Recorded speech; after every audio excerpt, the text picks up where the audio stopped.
نحمده ونصلي ونسلم على رسوله الكريم أما بعد فأعوذ بالله من الشيطان الرجيم بسم الله الرحمن الرحيم إنما كان قول المؤمنين إذا دعوا إلى الله ورسوله ليحكم بينهم أن يقولوا سمعنا وأطعنا وأولئك هم المفلحون ومن يطع الله ورسوله ويخشى الله ويتقه فأولئك هم الفائزون وأقسموا بالله جهد أيمانهم لئن أمرتهم ليخرجن قل لا تقسموا طاعة معروفة إن الله خبير بما تعملون قل أطيعوا الله وأطيعوا الرسول فإن تولوا فإنما عليه ما حمل وعليكم ما حملتم وإن تطيعوه تهتدوا وما على الرسول إلا البلاغ المبين صدق الله العظيم. گزشتہ آیات مبارکہ میں اللہ سبحانہ و تعالی نام نہاد مسلمانوں کے کچھ رویوں کا تذکرہ کیا ہے جو مفاد پرست لوگ ہوتی ہیں، چاہے بظاہر وہ دین اسلام کو قبول بھی کر لیں، لیکن جب ان کے دلوں میں مفاد پرستی، خودغرضی، لالچ رچی بسی ہو اور اس کو وہ چھوڑنے کے لیے تیار نہ ہو، تو ان کے اس مفاد پرستی کو تم مختلف موقعوں پہ مشاہدہ کرو گے، دیکھو گے. خاص طور پر جب انہیں کسی کا حق دینا ہو، معاملات میں ان کی رویوں کو تم اچھی طرح بغور دیکھا کرو کہ جب کسی کا حق دینا ہو تو اس وقت وہ ٹال مٹول سے کام لیتے ہیں، لیل و لال سے کام لیتے ہیں، اور وہ کوشش کرتے ہیں کہ کسی طرح حق دینا نہ پڑے، کوئی ایسا راستہ مل جائے، راہ فرار مل جائے کہ انہیں دوسرے کا ادا نہ کرنا. لیکن اگر انہوں نے اپنا حق لینا ہو پھر وہ ہر ایسا راستہ اور حربہ اختیار کریں گے کہ وہ اپنا حق کسی طرح بھی نہ چھوڑیں. خاص طور پر نبی کریم صلی اللہ علیہ وسلم کے دور میں جو منافق اور نام نہاد مسلمان تھے، قرآن مجید نے اس وقت کے حالات کا نقشہ کھینچتے ہوئے فرمایا کہ اگر کوئی فیصلے کا ایسا معاملہ ہو کہ انہیں یقین ہو کہ ہمارا حق ہے اور یہ نہیں پتہ ہے کہ رسول اللہ صلی اللہ علیہ وسلم سے جا کر فیصلہ کروائیں گے ہمارے حق میں ہی فیصلہ ہوگا، تو یہ سیدھا آپ کے پاس آئے. لیکن اگر انہیں کسی کا حق دینا ہے، ان کے خلاف کوئی فیصلے کی بات جا رہی ہے، تو پھر آپ سے فیصلہ نہیں کروائیں گے، پھر ان کے پاس جائیں گے جو شرارتی لوگ، ذہن رکھنے والے ہیں، جو ان کے ہم خیال لوگ ہیں، ان کے پاس وہ اپنے فریق مخالف کو بھی کھینچ کر لے جانا چاہیے. ان کے مقابلے میں جو سچا اور مخلص مومن ہوتا ہے، قرآن مجید نے اس کا بھی یہاں تذکرہ کیا. فرمایا ایمان والوں کی بات تو یہ ہونی چاہیے یا ان کی شان تو یہ ہونی چاہیے کہ اذا دعوا الی اللہ ورسولہ، کہ جب انہیں اللہ اور اس کے رسول کی طرف بلایا جائے، لیحکم بینہم، تاکہ ان کے درمیان میں حق پر مبنی عدل و انصاف کے مطابق درست فیصلہ کرنا. تو ان کی شان یہ ہونی چاہیے کہ وہ یوں کہیں ان یقولوا سمعنا واطعنا، وہ یہ کہ کہے کہ ہم نے بات سنی اور ہم اس پر عمل کریں، ہم فرمانبرداری کریں. جو اللہ اور اس کے رسول کا حکم ملا چاہے ہمارے خلاف ہی کیوں نہ ہو، ہم اس کو سنیں گے، اس پر عمل کریں، اس کی اطاعت کریں. فرمایا یہی ایمان والے ہیں جو دونوں جہانوں میں کامیاب ہیں، وَأُولَٰئِكَ هُمُ الْمُفْلِحُونَ. یہ آیت مبارکہ اگرچہ قضاء سے متعلق نازل ہوئی ہے، جب معاملات میں کوئی اختلاف ہو جائے تو فیصلہ چاہے ان کے خلاف ہی کیوں نہ ہو، سچے مومنوں کے خلاف، وہ اس کو قبول کرتے ہیں، سرخم تسلیم کرتے ہیں. لیکن یہ حکم عام ہے، صرف قضاء ہی سے متعلق نہیں، زندگی کے ہر شعبے کا. ایک سچے مسلمان کی شان یہ ہونی چاہیے کہ جب اس کے سامنے اللہ کا حکم آ جائے، اللہ کے رسول صلی اللہ علیہ وسلم کے ارشاد آ جائے، تو اس کی شان یہ ہونی چاہیے کہ وہاں اپنی تمام مفادات، تمام اپنے جو ذاتی اس کے جذبات ہیں، جو ذاتی اس کی خواہشات ہیں، سب کو قربان کر کے چاہے نقصان ہی کیوں نہ ہو بظاہر، وہ اپنے آپ کو اللہ اور اس کے رسول کے حکم کے سامنے میں سرنڈر کرنا ہے، اس کے سامنے اپنے آپ کو جھکا دے. اگر وہاں بھی وہ کوئی نہ کوئی ہیلا نکالنے، کوئی نہ کوئی ایسا راستہ ڈھونڈنے کی فکر میں لگ جائے کہ یار کسی طریقے سے میں اپنی جان چرا دوں، کسی طریقے سے بچ جاؤں، تو یہ مومن نہیں ہے، سچا مومن نہیں ہے. اور آج ہم اپنی زندگیوں میں دیکھیں تو ہمارا بھی حال انہی جیسا. کتنے لوگ ہیں کہ اپنے آپ کو ویسے کہیں کہ ہم اہل سنت والجماعت سے تعلق رکھتے ہیں، لیکن جب ان کی طلاق کا مسئلہ ہوگا تو وہ کوئی ایسا راستہ نکالنے کی کوشش کریں گے، کسی ایسے عالم مفتی اور کسی ایسے مسلک والوں کے پاس جائیں گے جہاں ان کے مطلب کا فتویٰ مل جائے. یا تو تم نے ان کے تمام مسائل کو قبول کیا ہو پھر تو بات ہے، لیکن ویسے تو تم ان سے اختلاف رکھتے ہو.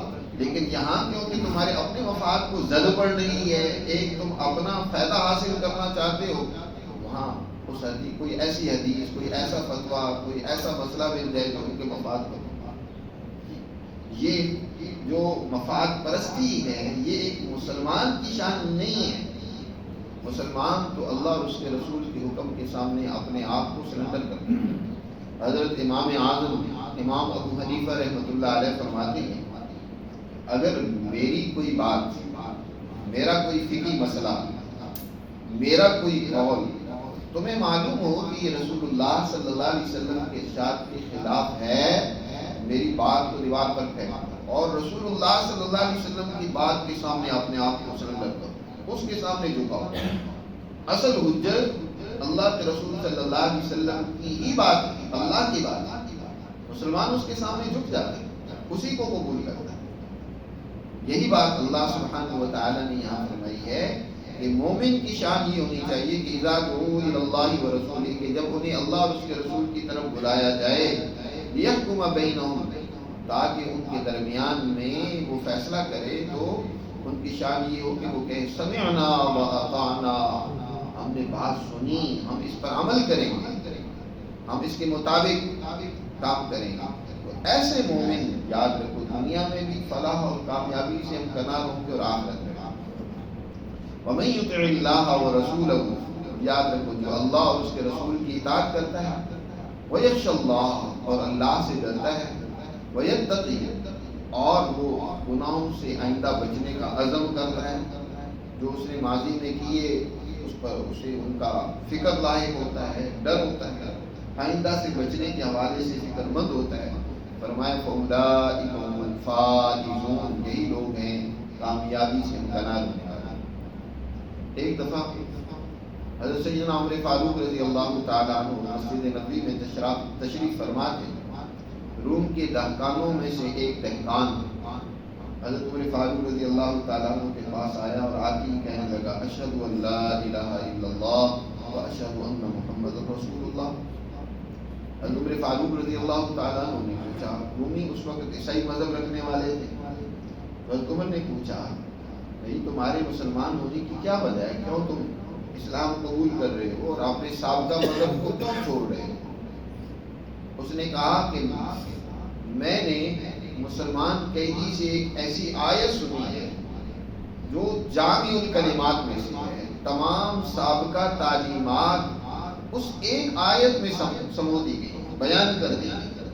میں نے جب اس آیت کو سنا تو مجھے یقین ہو گیا کہ یہ سچی اور الہامی کتاب ہے اور جس پیغمبر پر نازل ہوئی ہے وہ یقیناً اللہ کا رسول ہے. میں اسی وقت سے ایمان لیا. اور پھر اس نے آیت پڑھ کر سنائی اور اس کی تشریح بھی خود ہی کی. اس نے وہ آیت یہی پڑھی تھی، کہنے لگا وَمَن يُطِعِ اللَّهَ وَرَسُولَهُ وَمَن يُطِعِ اللَّهَ فِي الْفَرَائِضِ، جس نے اللہ کی اطاعت کی فرائض میں، جو اللہ نے چیزیں فرض کر دی اپنے بندوں پر، لازم کر دی ہیں اس میں، وَرَسُولُهُ، اپنے رسول کی اطاعت کی فی سنن، سنتوں میں.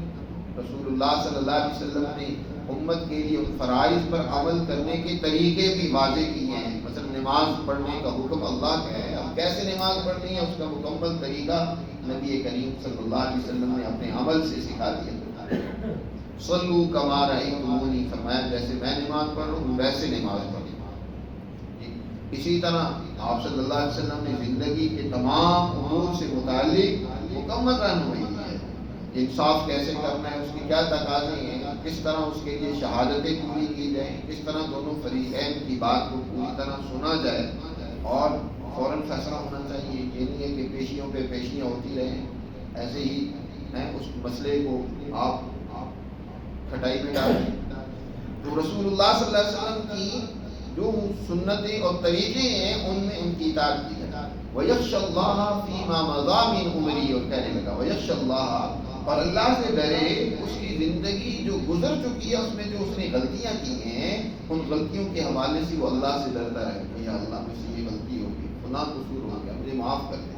اس کے دل میں اللہ کا ڈر اور خوف کہ میں نے بڑے بڑے گناہ کیے، خوف کیے، اور اللہ سے معافی مانگتا رہے. وَيَتَّقِي، اور وَيَتَّقِي فِي مَا بَقِيَ مِنْ عُمْرِهِ، جو عمر اس کی باقی ہے اس کے گزارنے میں اللہ سے ڈرتا رہے.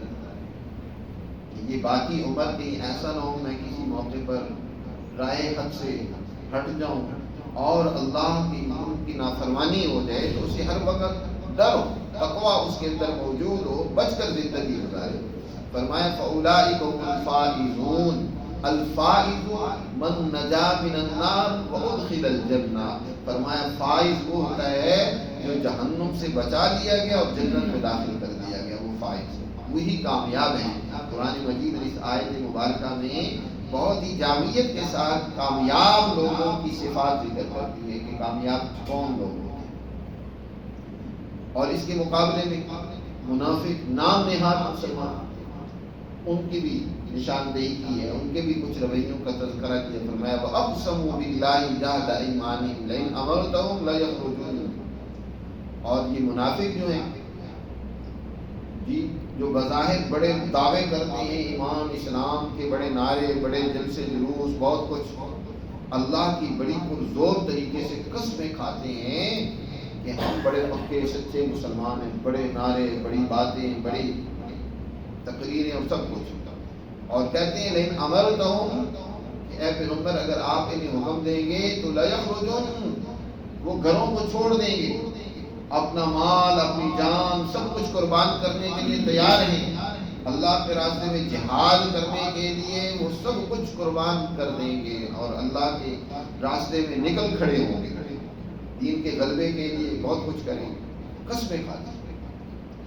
اے پیغمبر فرمائیے لا تقسموا، قسمیں نہ کھاؤ.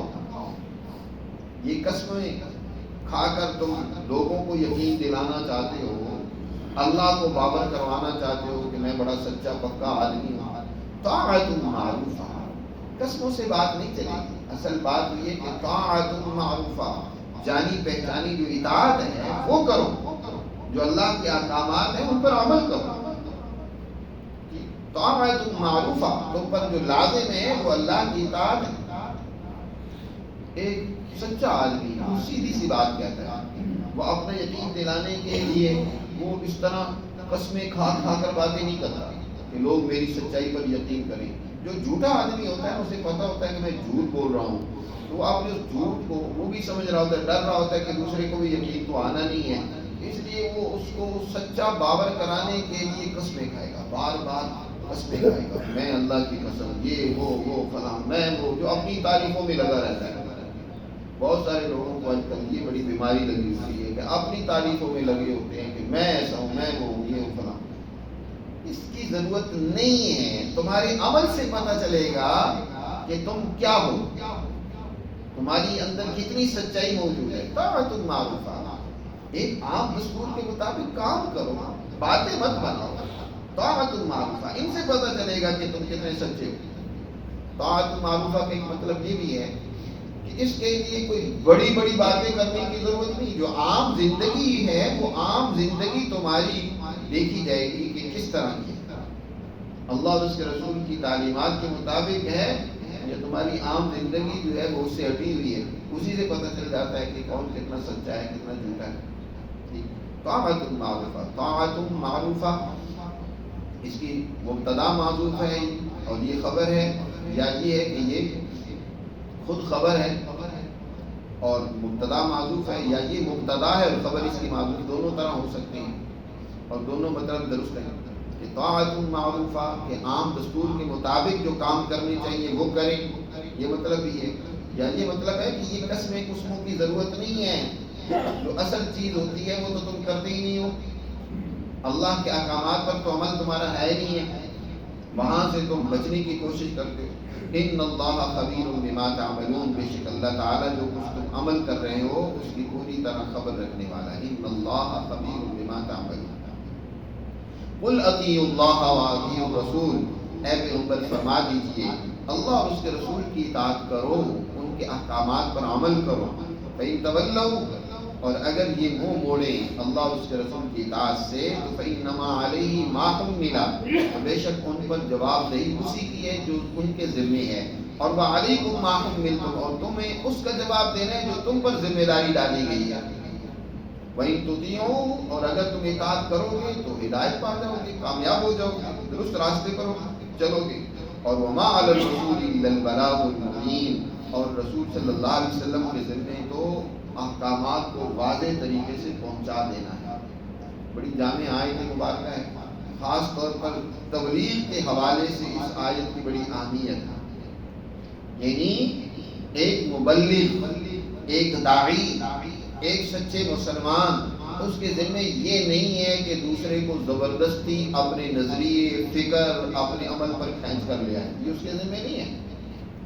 آج بہت سارے اختلافات کی وجہ یہی ہے کہ ہر آدمی جو اس کی سوچ ہے نا وہ چاہتا ہے کہ بس دوسرا بھی میری سوچ کو لازمی قبول کرے، جی جو میرا نظریہ ہے، جو میرا فکر ہے، اور اس کی بنیاد پر آپ دیکھ رہے ہیں کہ سارے جھگڑے اور اختلافات اسی کی بنیاد پر۔ کوئی کسی جماعت سے وابستہ ہے تو وہ کہتا ہے کہ بس سارے اسی کے ہو جائیں، اور ہمارے یہاں دعوت بھی دین اسلام کی نہیں ہوتی، ہمارے یہاں دعوت بھی جماعتوں کی ہوتی ہے کہ میری جماعت میں آ جاؤ، جس جماعت سے میں وابستہ ہوں بس اس سے جڑ جاؤ۔ چاہے وہ سیاسی حوالے سے دیکھو کہ ہر پارٹی دوسری پارٹی کو برا بھلا کہہ رہی ہے، اور وہ کہتی ہے کہ جو میں کہہ رہا ہوں نا، جو ہم کر رہے ہیں وہی ٹھیک ہے، اور اس پہ آ جاؤ پھر تو تم ٹھیک ہے۔ اور مذہبی حوالے سے بھی دیکھ لو تو جتنی اس وقت جماعتیں ہیں، ہر جماعت اپنی جماعت کی دعوت دے رہی ہے، دین اسلام کی بات کم کرتی ہے، جماعت کی باتیں زیادہ رہتی ہیں، میری جو جماعت ہے وہ ٹھیک ہے بھائی۔ اور پھر دوسرے کو منوانے کی بات لاتی ہے، اس سے اختلاف ہے جب تک وہ اس کی جماعت کا حصہ نہ بن جائے، اس سے جھگڑا بھی کرے گا، نفرت بھی کرے گا۔ حالانکہ اللہ سبحانہ و تعالیٰ کہہ رہے ہیں کہ ہمارے رسول کے ذمے تو بات کا پہنچانا ہے، ان کے ذمے منوانا نہیں ہے۔ وہ صرف وما علی الرسول الا البلاغ المبین، اچھے انداز میں بہترین طریقے سے آپ اپنا پیغام دوسرے کے سامنے رکھ دیں، آپ دوسرے کو سوچنے کا موقع دیں، سوچے سمجھے دل و جان سے قبول کرے تو ٹھیک ہے۔ محض اوپری زبان سے صرف قبول کر لینا یہ تو دین اسلام میں ویسے ہی مطلوب نہیں ہے، اسی کو تو منافقت کہتے ہیں۔ لا اکراہ فی الدین، فرمایا دین کے حوالے سے کسی پر زبردستی نہیں کی جائے گی کہ وہ لازمی تمہارے دین کو قبول کرے، ہاں اسے سمجھا دو، اگر قبول کرتا ہے دل سے تو ٹھیک ہے، نہیں کرتا تو دینی حوالے سے آپ اس پر جبر اور زبردستی نہیں کر سکتے۔ ہاں معاشرتی قوانین سب کے لیے لاگو ہوتے ہیں کہ ان کو ڈسپلن کو توڑنے کی اجازت کسی کو نہیں دی جائے گی، اس سے معاشرے میں خرابی اور انارکی پیدا ہوگی، اس کی تو اجازت کسی کو نہیں دی جائے گی۔ تمہارے اس نظریے اور فکر اور دین کو قبول نہیں کوئی کرتا تو اس پر جبر تم نہیں کر سکتے، زبردستی نہیں کر سکتے، اس سے جھگڑنے لگ پڑو، الجھنے لگ پڑو، بحث و مباحثہ کرنے لگ پڑو، نہیں، تم اپنا پیغام اچھے انداز سے پہنچا دو، یہ تمہارے ذمہ ہے۔ وما علی الرسول الا البلاغ المبین۔ تو اللہ سبحانہ و تعالی نے ان آیات مبارکہ میں سچے مسلمان اور نام نہاد مسلمان دونوں کی رویوں کی نشاندہی کی ہے، اور اگلی آیات مبارکہ میں سچے ایمان والوں سے اللہ نے دنیا اور آخرت میں جو کامیابی کا ایک اور وعدہ کیا اس کا تذکرہ ہے۔ انشاءاللہ آئندہ درس میں اس پر بات کریں۔